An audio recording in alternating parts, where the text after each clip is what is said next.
बिल्लाहि मिनश्शैतानिर्रजीम। बिस्मिल्लाहिर्रहमानिर्रहीम। फहज़मूहुम बिइज़्निल्लाहि व क़तल दाऊद जालूता व आताहुल्लाहुल मुल्क वल हिकमत व अल्लमहु मिम्मा यशा। वलौला दफ़उल्लाहि अन्नास बअदहुम बिबअदिन लफ़सदतिल अर्दु वलाकिन्नल्लाह ज़ू फ़ज़लिन अलल आलमीन। तिल्का आयातुल्लाहि नत्लूहा अलैका बिलहक़ व इन्नका लमिनल मुरसलीन। आमन्तु बिल्लाहि सदक़ल्लाहुल अज़ीम व सदक़ रसूलुहुन नबियुल उम्मियुल करीम। इन्नल्लाह व मलाइकतहु युसल्लूना अलन नबी या अय्युहल्लज़ीना आमनू सल्लू अलैहि व सल्लिमू तस्लीमा। अल्लाहुम्मा सल्लि अला सय्यिदिना मौलाना मुहम्मदिन व अला आलि सय्यिदिना मौलाना मुहम्मदिन व बारिक व सल्लिम। अल्लाहुम्मा सल्लि अला सय्यिदिना मौलाना मुहम्मदिन व अला आलि सय्यिदिना मौलाना मुहम्मदिन व बारिक व सल्लिम। अल्लाहुम्मा सल्लि अला सय्यिदिना मौलाना मुहम्मदिन व अला आलि सय्यिदिना मौलाना मुहम्मदिन व बारिक व सल्लिम। अल्लाह रब्बुल इज़्ज़त की हम्द व सना के बाद और पाक पैगम्बर सल्लल्लाहु अलैहि वसल्लम पे हदिया दुरूद व सलाम पेश करने के बाद निहायत वाजिबुल एहतराम मुअज़्ज़ज़ सामाईन, बुज़ुर्गों, दोस्तों, अज़ीज़ भाइयों, हमने बनी इस्राईल की तारीख़ का जो सिलसिला कुरान करीम से शुरू किया था, तो गुफ्तगू यहाँ तक पहुँची थी कि तालूत को बादशाह मुकर्रर कर दिया गया और फिर उनसे ये कहा गया कि रास्ते में तुम्हारे लिए आजमाइश है। वो दरियाए उर्दन के करीब से जब गुज़रना है तो पानी नहीं पीना। अगर प्यास की ज़्यादा शिद्दत हो तो एक चुल्लू पानी पी सकते हैं। ये पिछली आयत में हमने ये बात सीख ली थी। तो 80,000 या 1 लाख के लश्कर में से सिर्फ 313 लोग बाकी बच गए, बाकी सारे इस आजमाइश में नाकाम हुए। एक सवाल ये पैदा होता है कि जब ये लोग निकल जिहाद के लिए, लड़ने के लिए, तो आजमाया क्यों गया? आजमाइश इसलिए की जाती है कि जो अपनी प्यास पे इस्तिकामत नहीं दिखा सकता वो मैदान जंग में क्या खाक इस्तिकामत दिखाएगा। मसलन अगर ज़्यादा कोई मुसीबत पड़ गई तो फिर वो क्या करेगा? तो इसलिए वो जिन्होंने मैदान जंग में जाके भागना था ना, उनको पहले ही फारिग कर दिया गया।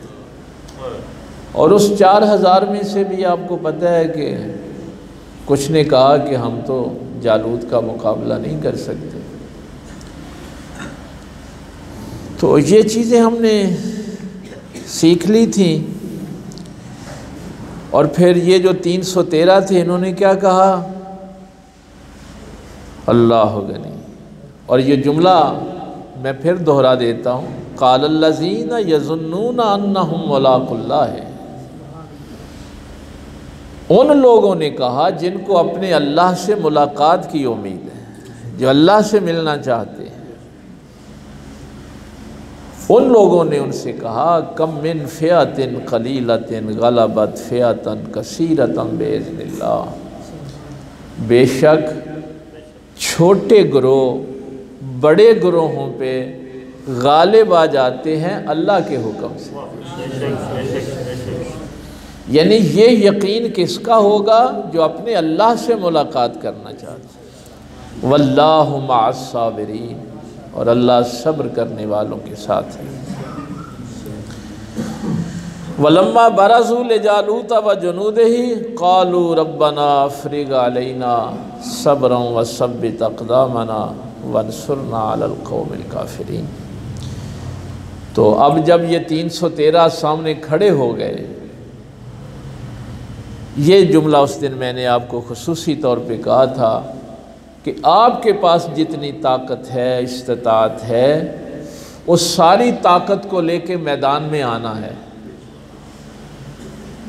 बातिल के सामने खड़े होना है, अपनी सारी तवानाइयाँ इस्तेमाल करनी है और उसके बाद दुआ करनी है। जिसने कोशिश के बगैर दुआ की उसने अल्लाह का मजाक उड़ाया, उसने अपने अल्लाह की तौहीन की। जिसने अल्लाह की दी हुई इस्तिताअत और ताकत को इस्तेमाल न किया और सिर्फ बैठ के दुआ करता रहा। इसलिए दीन का ये उसूल हमेशा जहन में रखना है कि पहले अल्लाह ने जो इस्तिताअत दी है, ताकत दी है, उस सारी ताकत को इस्तेमाल करें। आपके पास थोड़े पैसे हैं, हमसाया गरीब है, बीमार है, आप पैसे नहीं दे सकते, उसको वक्त दें, उसके पास जाके बैठें, जो उसकी खिदमत अपनी इस्तिताअत के मुताबिक कर सकते हैं करें, फिर उस बीमार के लिए दुआ करें, फिर उस गरीब के लिए दुआ करें। तो अगर आप अपनी इस्तिताअत को, यानी ग़ज़वा बदर में भी क्या हुआ था भाई, 313 लेके नबी पाक मैदान में चले गए थे, साजो सामान नहीं था, तादाद भी कम थी, लेकिन जब मैदान में चले गए तो फिर दुआ की थी कि या अल्लाह मेरे पास जो कुछ था मैं लेके आ गया हूँ। अब अगर इनको शिकस्त हो गई तो फिर क़यामत तक तेरा नाम लेने वाला कोई नहीं रहेगा। तो इसलिए ये एक बात जो है ना, ये हमारे यहाँ एक बड़ी अजीब सूरत हाल है कि हम अल्लाह की दी हुई ताकत को इस्तेमाल नहीं करते और सिर्फ़ दुआओं पे इन्हिसार करते हैं। इसलिए ये फरमाया गया कि जिस शख्स ने कोशिश नहीं की और सिर्फ़ दुआ करता रहा, उसने अल्लाह का मजाक उड़ाया है, उसने अल्लाह की तौहीन की। तो ये भी जब खड़े हो गए सामने तो फिर दुआ की, रब्बना अफ़्रिग़ अलैना सब्रन व सब्बित अक़दामना, ऐ हमारे रब हमारे ऊपर सब्र को उंडेल दे और हमारे कदमों को तक़वियत बख्श, हमें साबित कदम रख। वंसुरना अलल क़ौमिल काफ़िरीन, और इन काफिरों के मुकाबले में हमारी मदद फरमा। तो ये वक्त होता है दुआ का। बस यही एक चीज़ है, ग़ज़वा बदर हो, उहद हो, खंदक हो, या ये जो आयत आपको सुना रहा हूँ, काफिर और मोमिन में यही फ़र्क है कि उनको अपनी ताकत पे नाज होता है, इनको अपने अल्लाह की ताकत पे फ़ख्र है। ये खड़े ज़रूर होते हैं लेकिन अपनी ताकत के बलबूते पे नहीं खड़े होते, ये अपने अल्लाह की ताकत पे खड़े होते हैं। फ़हज़मुहुम बिइज़्निल्लाह, आज की जो आयत थी, अल्लाह के हुक्म से उन्होंने जालूत और उसके लश्कर को शिकस्त दे दी। वक़तल दाऊद व जालूता, और दाऊद ने जालूत को कत्ल कर दिया। व आताहुल्लाहुल मुल्का वल हिकमता, और अल्लाह ताला ने दाऊद को मुल्क अता किया, सुल्तान बनाया, अमीर बनाया, वल हिकमता, और हिकमत अता की, दानाई अता की, व अल्लमहु मिम्मा यशा, और जितना अल्लाह चाहता था उनको इल्म अता किया। अगर पिछली आयतें आपको याद हों तो जब बनी इसराइल ने तालूत पे एतराज़ किया था कि ये गरीब आदमी हमारा बादशाह कैसे बन सकता है, तो वहाँ क्या फरमाया था, फिल इल्म वल जिस्म वज़ादहु बस्ततन फिल इल्म वल जिस्म, अल्लाह ताला ने इसको इल्म में भी और जिस्म में भी तुमसे ज़्यादा ताकतवर बनाया। यहाँ तीन चीज़ें बयान फरमाई कि दाऊद को अमीर इसलिए बनाया कि अल्लाह ताला ने उनको हिकमत भी अता की और अल्लाह जितना चाहता था उनको इल्म भी अता किया। यहाँ ज़ाहिर है मैंने अपने मौजू से नहीं हटना होता, लेकिन इसके मुतल्लिक एक जो मुफस्सिरीन ने जुमला लिखा है वो जहन में रहे कि आपकी जुर्रत, आपकी शुजाअत हिकमत के बगैर नाकाम होती है। समझे? जब तक आपके पास हिकमत नहीं है तो तिल मुल्क का मंतशा, जब वो मुल्क अता कर देता है जिसे चाहता है। पाक पैगम्बर सल्लल्लाहु अलैहि वसल्लम के मुतल्लिक भी क्या फरमाया, कमा अरसलना फीकुम रसूलम मिनकुम यतलू अलैकुम आयातिना व युज़क्कीकुम व युअल्लिमुकुमुल किताब वल हिकमा। अल्लाह जिससे राज़ी होता है उसको हिकमत अता करता है। यहाँ भी दो किस्म के लोग हैं। हमारी सारी कोशिश क्या है कि अल्लाह हमसे राज़ी हो जाए। एक वो बंदे हैं जो अल्लाह को राज़ी करते हैं, एक वो बंदे हैं जिनको अल्लाह राज़ी करता है। क्या फ़र्क है? योती का रब्बो का फतरदा, तेरा रब तुझे इतना देगा कि तू राज़ी हो जाएगा। हाँ, नहीं ये ना कहना सारे बराबर होते हैं। कुछ सारी जिंदगी उसको राजी करते रहते हैं और कुछ वो हैं जिनको वो राजी करता है। ये जुमला मैंने इसलिए कहा है। आगे फरमाया वलौला दफ़उल्लाहिन्नासा बादहुम बिबादिल्लाह फसदतिल अर्द। अगर अल्लाह ताला नेकों के ज़रिए से बुरों की बुराई दूर न करता रहता लफसदतिल अर्द, तो ये ज़मीन बर्बाद हो जाती। यानी पीछे दो रुकू आपने पढ़े हैं, उसमें तो सिर्फ ये बात थी कि तालूत और दाऊद अलैहिस्सलाम के ज़रिए से जालूत का फसाद ख़त्म किया, उनका जुल्म व सितम जो है वो ख़त्म किया। लेकिन यहाँ अब अल्लाह ने एक उसूल जो है अपनी सुन्नत बयान की, अपना तरीक़ा बयान किया कि ये नहीं है कि सिर्फ यहाँ ही हमने ये किया है। ये अल्लाह की सुन्नत है, अल्लाह का तरीक़ा है कि वो डायरेक्ट भी तो मार सकता है, बट डायरेक्ट वो जालूत को नहीं मार सकता था, उसकी फ़ौज को नहीं मार सकता। क्यों? पहले तालूत को अमीर बनाया है, फिर दाऊद अलैहिस्सलाम उसके लश्कर में आए हैं।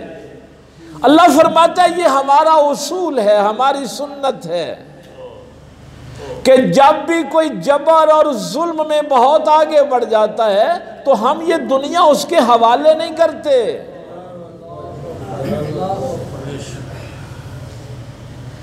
फिर हम क्या करते हैं? फिर हम किसी नेक के जरिए से उस बुराई को दूर कर देते। इसलिए ये उसूल जो है ये ज़हन में रहे। अल्लाह जब भी बुराई, अब आपने सिर्फ इतना देखना होता है कि हम किस ग्रोह में हैं, फसाद दूर करने वाले ग्रोह में हैं या फसाद पैदा करने वाले ग्रोह में हैं। आप किस ग्रोह में खड़े हैं। अब इस आयत के बाद देखना, सिरात अल्लज़ीना अनअमता अलैहिम गैरिल मग़दूबि अलैहिम वलद्दालिन, कहाँ खड़े हो।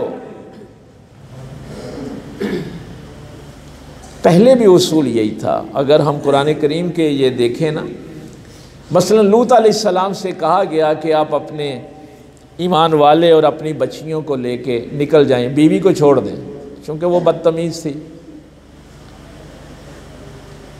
वो अल्लाह के पैगंबर का एहतराम नहीं करती थी। बस ये मैंने 2-3 इशारे करने इस आयत को समझाने के लिए कि अगर अल्लाह का ये उसूल ना होता तो ये ज़मीन बर्बाद हो जाती। ये ज़मीन बाकी है तो इसलिए है कि जहाँ ये जुल्म करने वाले, जबर करने वाले मौजूद हैं, वहाँ पे इस जबर को दूर करने वाले नेक भी मौजूद हैं। उनके ज़रिए से हमने इस ज़मीन को बचाया हुआ है। हाँ, तो ये जिनका ज़रिया वो इस्तेमाल करता है, उनके पास बैठने को शिरक नहीं कहते भाई, ये उसका कानून है ना, ये हमारा तो नहीं है। जब तक लूत अलैहिस्सलाम उस बस्ती में हैं, उन पे अजाब नहीं आएगा। बहुत अच्छे, माशाल्लाह। जब तक लूत अलैहिस्सलाम मौजूद हैं, बस्ती पे अजाब नहीं आएगा। एक दूसरा किस्सा कुरान करीम ने, ये सिर्फ एक दफ़ा ही हुआ है, हज़रत यूनुस अलैहिस्सलाम का, कि वो बस्ती से निकले, अजाब के आसार जब आए तो कौम ने रोना धोना शुरू कर दिया, तौबा करनी शुरू कर दी। वो एक अजाब टला है। बाकी जब नबी उस इलाके से निकल जाते थे तो फिर वो बस्ती अजाब की गिरफ्त में आ जाती थी। यहाँ माँ बहकी ने एक रवायत लिखी है कि अगर बेनमाजियों पे अजाब नहीं आता तो वो नमाजियों की वजह से नहीं आता। किसी बस्ती में अगर बेनमाजी महफूज हैं तो उसकी क्या वजह है कि वहाँ कुछ नमाज पढ़ने वाले भी मौजूद हैं। अगर कहीं पे कोई रोज़ा ना रखने वाले हैं तो वो अजाब से इसलिए महफूज हैं कि वहाँ कुछ रोज़ा रखने वाले भी थे। ये इसकी वैसे ये कुरानी में सिर्फ चीज़ें जो हैं वो आपके सामने 2-3 सिर्फ रखूँगा। फसाद सिर्फ ये कत्लो गारत, किसी का माल छीन लेना, किसी पे तशद्दुद करना, चोरी डकैती करना, रिश्वत लेना, इसको ही सिर्फ फसाद नहीं, जुल्म नहीं कहते। पिछले जुमे जो मैंने आपसे अर्ज़ किया था, सबसे बड़ी चीज़ तो अपने नफ्स का तज़किया है। तेरे नफ्स को शिर्क और बिदअत से, कुफर से दूर करने के लिए भी तो नबी की ज़रूरत है। अंबिया आते हैं ना, इसीलिए आते हैं कि तुम्हारे अंदर का फसाद ख़त्म हो जाए, तुम्हारे नफ्स का तज़किया हो जाए।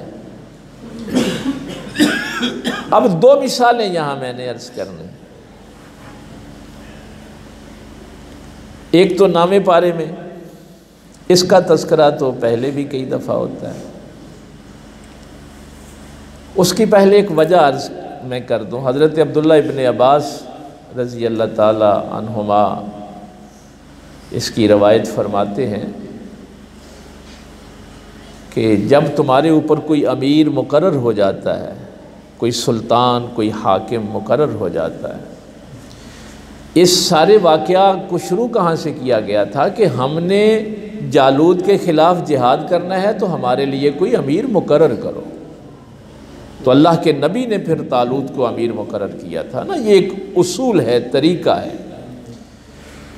तो जिसको अमीर मुकर्रर कर दिया गया फसाद को दूर करने के लिए, मसलन आपका हाकिम वक्त है, सबसे बड़ा अमीर तो वो होता है, अब्दुल्ला इब्न अब्बास रज़ी अल्लाह ताला अन्हुमा फरमाते हैं कि सरकार ने फरमाया कि तुम्हारे अमीर का भी तुम्हारे ऊपर वही हक है जो मेरा हक है,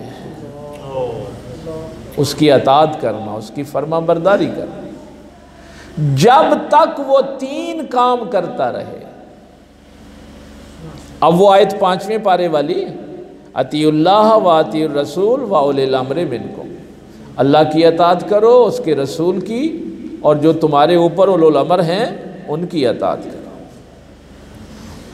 और अब आयत में क्या है, ये 5वें पारे वाली आयत में, फ़इन तनाज़अतुम फ़ी शैइन फ़रुद्दूहु इलल्लाहि व रसूल, अगर तुम्हारा अमीर जो है वो अल्लाह रसूल के रास्ते से हट जाए, कोई तनाज़ा पैदा कर दे, तो अब उसकी अताअत नहीं करनी, तुम अपने अल्लाह रसूल की तरफ पलट जाओ। हाँ हुणे नहीं आखना कि मेरे पीर दी गल है, मेरे मौलवी दी गल है, मेरे मुफ्ती दी गल है, नहीं। जब वो अल्लाह रसूल की राह से हटेगा, अब कोई पीर नहीं, कोई मौलवी नहीं, कोई मुफ्ती नहीं, कोई मुज्तहिद नहीं,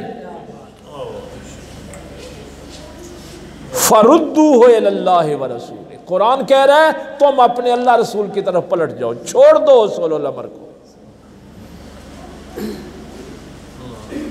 और हदीस जो मैं आपको अर्ज़ कर रहा हूँ उसमें पाक पैगम्बर सल्लल्लाहु अलैहि वसल्लम फरमाते हैं, जैसे मेरा हक है वैसे ही तुम्हारे अमीर का भी तुम्हारे ऊपर हक है, जब तक वो 3 काम करता रहे।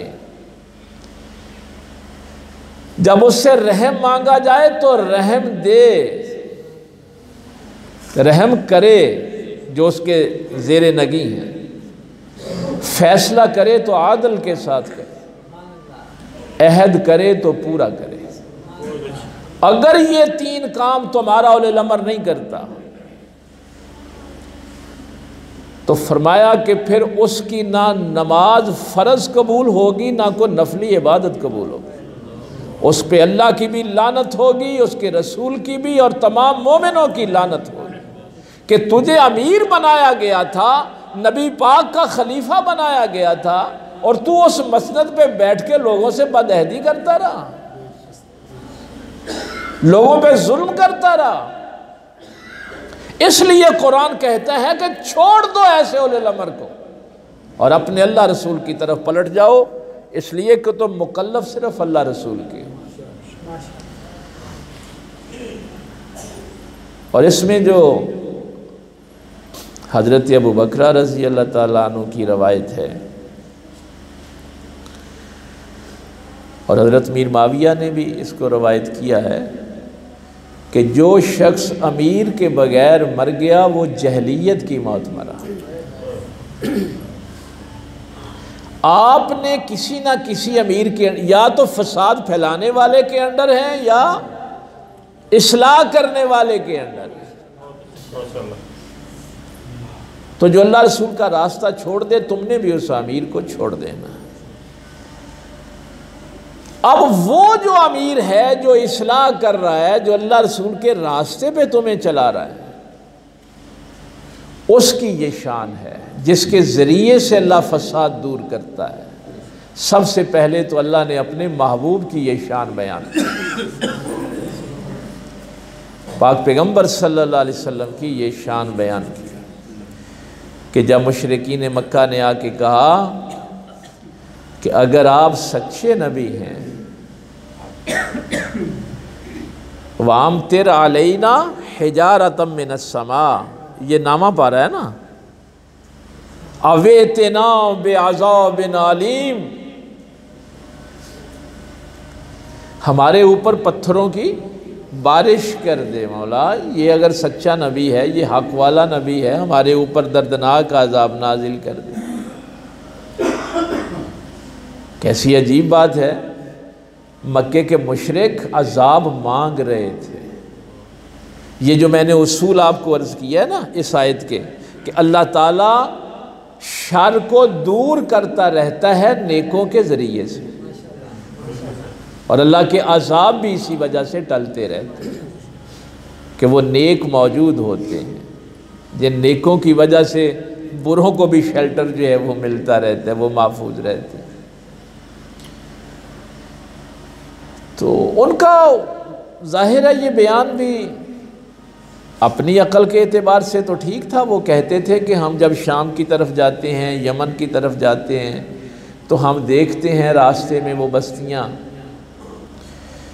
कि जिन्होंने अल्लाह के नबियों को नहीं माना वो बस्तियाँ बर्बाद हो गई, तबाह हो गई, उन पे अज़ाब नाजिल हुए।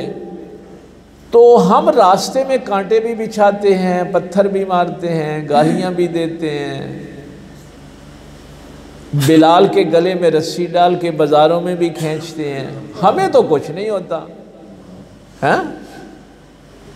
ये नामे पारे का ये रुकू इसलिए आपको सुना रहा हूँ। तो अगर आप सच्चे नबी हैं तो हमारे ऊपर ये सब कुछ क्यों नहीं?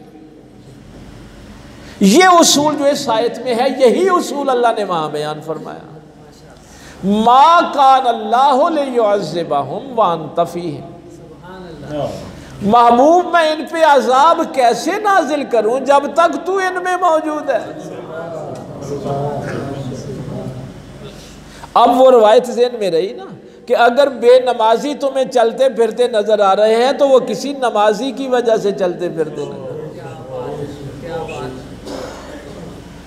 अगर कुछ बुरे लोगों पे अजाब नहीं आ रहा तो वो इस वजह से नहीं आ रहा कि वहां कुछ नेक हैं, तहज्जुद गुजार हैं।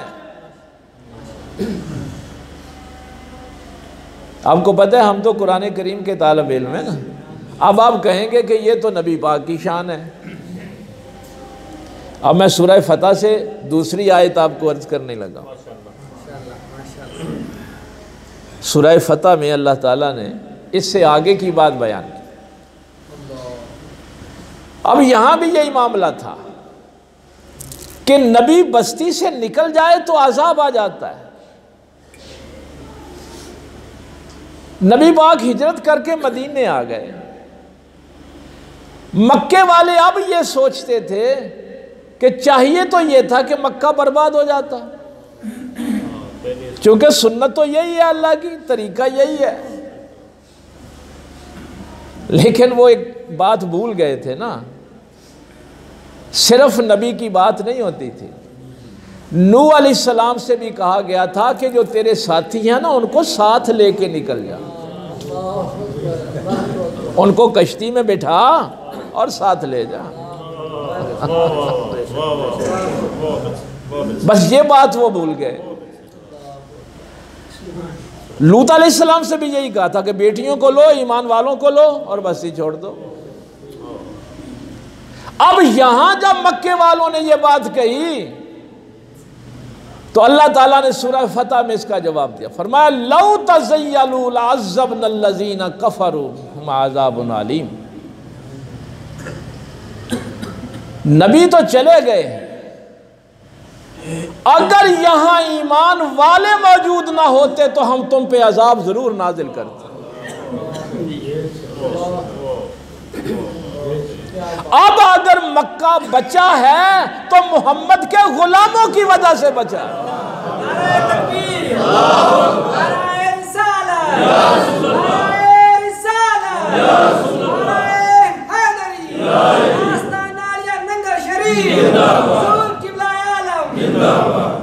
लौ तज़य्यन, अगर वो मोमिन मक्के से निकल जाते तो हम जरूर दर्दनाक अज़ाब इस मक्के पे भेजते, कोई ना छोड़ते हम। लेकिन चूंकि अल्लाह की सुन्नत यही है, अल्लाह का तरीका यही है, इसलिए अल्लामा इकबाल फरमाया करते थे, मिसालें और भी कुरान करीम में हैं, वक्त थोड़ा रह गया। एक वो जो आयत आप 16वें पारे से, वाम्मल जिदारो फ़काना लिग़ुलामैन यतीमैन फ़िल मदीनति वकाना तहतहु कंज़ुल लहुमा वकाना अबूहुमा सालिहा। अब रही इस बस्ती की बात, तो ये दो गुलामैन यतीमैन, ये दो बच्चे यतीम बच्चे थे, उनका ख़जाना था उस दीवार के नीचे। यहाँ भी यही मामला हुआ। ये सूरह का 16वें पारे का पहला ही रुकू है ना। कि जब उन्होंने अल्लाह के नबी की तौहीन की, कि उन्होंने कहा कि हज़रत खिज़र अलैहिस्सलाम ने और मूसा अलैहिस्सलाम ने कि यार हमें खाने को कुछ दो, भूख लगी है, उन्होंने आगे से मजाक उड़ाया। अयो दय्यफूहुमा, कुरान के ये अल्फाज हैं कि उन्होंने ज़ियाफ़त करने से, खाना खिलाने से इनकार कर दिया। तो जब उन्होंने नबी की तौहीन की, यही मैंने एक दिन आपको कहा था ना कि उस बस्ती वाले फिर सरकार मौला अली करमल्लाहु वजहुल करीम के पास आए थे। उन्होंने कहा था कि जब से ये कुरान नाजिल हुआ हमारी बहुत तौहीन होती है, कि कुरान कहता है कि ये कैसे बदबख्त लोग हैं कि मूसा अलैहिस्सलाम और खिज़र अलैहिस्सलाम इनके पास गए और इन्होंने पानी नहीं पिलाया, खाना नहीं खिलाया, उनकी मेहमानदारी नहीं की। तो आप ऐसा करें कि अय्यो दय्यफूहुमा जो है ना, ये या के नीचे वाले दो नुक्ते जो हैं ना वो ऊपर लगा दें, ये ता बन जाए, और इसका फिर माना बन जाएगा कि हमने अल्लाह के नबी की बड़ी ज़ियाफ़त की, बड़ी मेहमान नवाजी की है। तो मौला अली सरकार ने फरमाया ये अल्लाह का कलाम है, ये कुरान है, इसमें कोई तब्दीली नहीं हो सकती। तो अब जब उन्होंने ये सब कुछ किया तो वो बस्ती बर्बाद क्यों ना हुई? मूसा चले गए ना, खिज़र अलैहिस्सलाम भी चले गए, दीवार सीधी कर दी। अब ये बस्ती क्यों ना बर्बाद हुई? यहां भी कुरान यही कह रहा है, काना तहतहु कन्जुल्लहुमा व काना अबूहुमा सालिहा, इसलिए कि उन बच्चों का बाप साले था। जब तक कोई नेक किसी बस्ती में रहता है तो हम अजाब नहीं आने देते। क्या बात है, क्या बात, माशाअल्लाह। भाई हमने तो कुरान करीम से ये सारी चीज़ें सीखनी है ना। अंबिया तो अपनी जगह पे अल्लाह पर ईमान लाने वाले नेक लोग, तो अल्लाह फरमाता है ये सुन्नत हमारी यही है, वलाकिन्नल्लाह ज़ू फ़द्लिन अलल आलमीन तिलका आयातुल्लाह नतलूहा अलैका बिल हक़, ये अल्लाह ताला की आयात हैं, नतलूहा हम तिलावत करते हैं। अल्लाह फरमाता है हम तिलावत करते हैं, अलैका बिल हक़, आप पर हक़ के साथ। वैसे यहाँ भी एक बड़ी बात थी कि वही तो जिब्रील लेके आता था, हैं, और आयतें तिलावत भी जिब्रील करता था, हैं, लेकिन अल्लाह फरमाता है नहीं महबूब, हम तुम्हें आयतें सुना रहे थे, हम तिलावत कर रहे हैं। तो वक्त चूँकि हो गया है, बस एक जुमला सुन लीजिए। जैसे अल्लाह ताला ने नबी पाक सल्लल्लाहु अलैहि वसल्लम की बैत करने वालों को कहा था ना कि महबूब इन्होंने तुम्हारी नहीं हमारी ही बैत की, इसी तरह अल्लाह ने जिब्रील को भी इज़्ज़त दी है कि जिब्रील के पढ़ने को भी अल्लाह अपना पढ़ना कहता है। तो हम तिलावत कर रहे थे, इसीलिए मक्के के मुशरिक, वो पहले पारे में आता है ना, मन काना अदुव्वलिल्लाह जिब्रील व मीकाईल, कि ये जिब्रील के भी दुश्मन हैं, मीकाईल के भी दुश्मन हैं। तो जहाँ कोई अल्लाह के नबी का दुश्मन होता है, फिर नबी के ग़ुलामों के भी दुश्मन हो जाते हैं, पैगंबर के ग़ुलामों के भी दुश्मन हो जाते हैं। तो ये वो सिलसिला जो था हज़रत दाऊद अलैहिस्सलाम का जालूत और तालूत का यहाँ तक ख़त्म हुआ। आगे फिर ये हज़रत दाऊद अलैहिस्सलाम 40 साल बादशाह रहे, और उसके बाद फिर हज़रत सुलेमान अलैहिस्सलाम 40 साल बादशाह रहे। कुछ ने तालूत का ये जो दौरानिया है 20 साल लिखा है, यानी ये 100 साल से ज़्यादा बनी इसराइल के पास फिर नबुव्वत भी रही, बादशाहत भी रही, और दाऊद अलैहिस्सलाम को किताब भी अता हुई, ज़बूर। मैंने आपको कहा था ना कि इंसानों के लिए बड़ी अज़मत यही है, इल्म, सल्तनत और हिदायत, 3 बड़ी चीज़ें हैं ना। पहले लेक्चर में हमने आपसे कहा था कि किताब की सूरत में इल्म भी बनी इसराइल के पास था, नबूवत की सूरत में हिदायत भी इन्हीं के पास थी, और सल्तनत की सूरत में बादशाहत भी इन्हीं के साथ पास थी। तो ये सिलसिला, जैसे मैंने अर्ज़ किया कि अल्लाह फरमा रहा है ना कि पहले तो इन्होंने यूसुफ अलैहिस्सलाम की तौहीन की, फिर इन्होंने अल्लाह ताला से दुआएं की, तो फिर हमने फ़िरौन से इनको मूसा के ज़रिए से निजात दिलाई, फिर इन्होंने नबियों की तौहीन की, तो फिर ये तालूत और दाऊद अलैहिस्सलाम के ज़रिए से। तो ये यहाँ तक ये सिलसिला इनकी तारीख़ का। आगे फिर इन्होंने हज़रत ज़करिया अलैहिस्सलाम को शहीद किया, हज़रत याह्या अलैहिस्सलाम को शहीद किया। तो ये हम इंशाअल्लाह कोशिश करेंगे कि एक दो जुम्मों में ना ये जो इसराइल मुल्क बना है वहाँ तक आपको लेके जाएँ हैं। अल्लाह ताला अमल की तौफीक दे। व आखिर दावाना अल्हम्दुलिल्लाहि रब्बिल आलमीन।